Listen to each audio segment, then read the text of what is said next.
Hello. Before we get Hi, started dear. with our interview, can you please introduce yourself? Of course, my name is Deniz Javadova. I am working at ABC. I am the psychologist of the ABC school. Is this recording? Okay.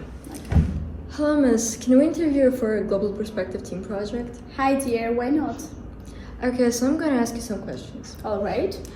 So the first question is, what effect did the shift to remote learning have on children's emotional and mental well-being, and did it increase feelings of loneliness and frustration? So actually, this is one of the most major and great critical issue in nowadays. So the remote learning has negative and both positive effects of child's mental and emotional well-being as well. So what happened what I observed during this period? So during this period, the majority of the children and students had faced many challenges, such as interaction, face-to-face interaction, the lack of interaction with the teachers, because some of them, they are really good at when they are, interacting with other students, improving their communication, other social skills as well.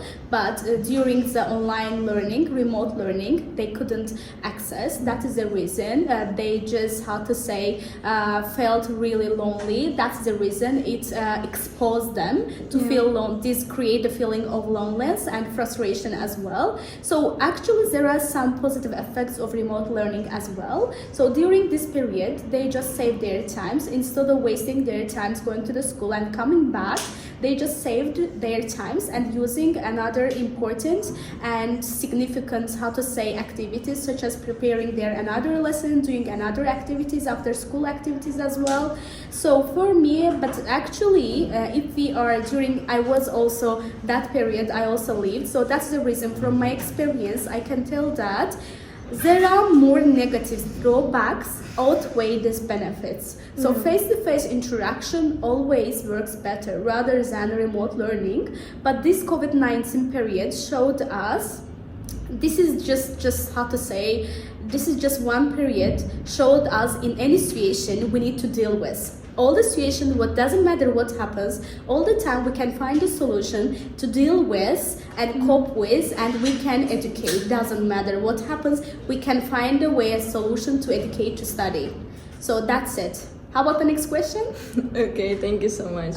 So the next question is, have you noticed any specific development delays in children or like in the result of the pandemic, particularly in social or emotional skills? Actually, as I mentioned before, adding this question, the socially, again, I told you, some of them, while interacting, not listening to teacher, while interacting, communicating with their classmates, with the peers, they can learn more. Yeah. So when they stayed at home, they couldn't. So that's the reason they lost their interest for learning. So that is the reason it will create more problem for them to learn. So this discouraged them, demotivated them. So this is one of the most and major problem needs to get attention. So secondly, what did you tell? This is the social problem. Yeah, how about social and emotionally. Emotionally, problems, emotionally, some of them, they again, it is slightly integrating these issues with each other. How? For example, there are some students that they are introvert that they just they don't like talking, that rather than listening. They prefer listening. That's the reason staying at home, this is avoid and restricted them talking and listening as well, both of them together. In that case, will affect them emotionally. This will create more psychological problems. The parents need to deal with that problems, I think, because we don't have another choice. So how about next? Thank you. Welcome. Do you think you can just answer shortly because you talked about it. So do you think children have become less sociable after a long period at home, like even the extroverted children? Actually, yes. some of them, it depends on their mood and character as well. There are some students, they are extrovert, not introvert, vice versa.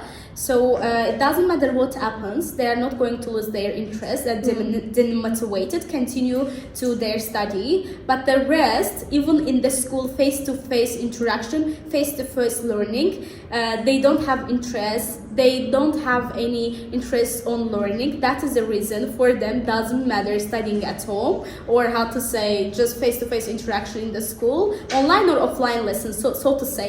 For them it doesn't matter, it will stay the same. So because as a person, as a student, if you have a goal, I always say, if you have a goal to do something, you will do it. But if you don't have any goal, even you won't try it.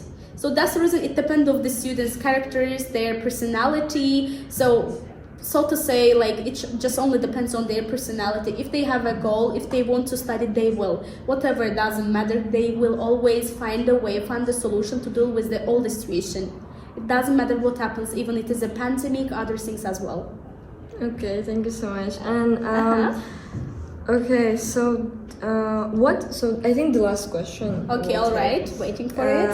Yeah, what advice would you give to parents, educators, and like children themselves to support the mental health of young people moving forward, especially if they're still feeling the effects of the pandemic? So as a parents today in our world, actually parents also, how to say, plays a vital role in upbringing the children. They just, how to say, rely on the teachers. They just thought that, okay, this is the teacher's role, but it's not all the things depend on teachers, educators. As a parents, they are also students supposed to must to spend their times with their families. They also need the family time. So as a parents, one of the most crucial parts, they need to create a time for their children. So in that case, they can, how to say, identify if my child have any problem in this area, I can fix it. How can I help my child? So I know today in modern world, the majority of the parents, they are working due to the tight schedules. They can find the time to spend their times with their children, but actually they, as a parents, they are supposed to find the time, they have to create the time to talk, to find the time, do some activity. They can do, how to say, some interesting activity, even with their lessons, they can help them to, how to say, solve their problems. Because like as educators, okay, we are helping them to improve their academic skills, and with another psychological problems, as a psychologist, I can also, how to say, in charge of, responsible of, how to say, taking care of them, dealing with, coping with their problems. But both of them always collaboration work. So as a psychologist, as educators, we need parents' help. If the parents identified any, for example, signs of stress, for example, my child has some psychological problems, she is feeling or he's feeling stressed. So in that case, she can also tell that, can you please be careful during the lessons, can you please take attention, or please can you please focus on my child as well, because like my child has some problems. Recently I identified some signs of symptoms of stress. In that case, with the collaboration with the parents, we can help them. So that's the reason parents always stay in the, how to say, the center of upbringing the children. So we just need to collaborate with them always. Educators, parents, we need to keep in touch. This is one of the most important and necessary, how to say, factor.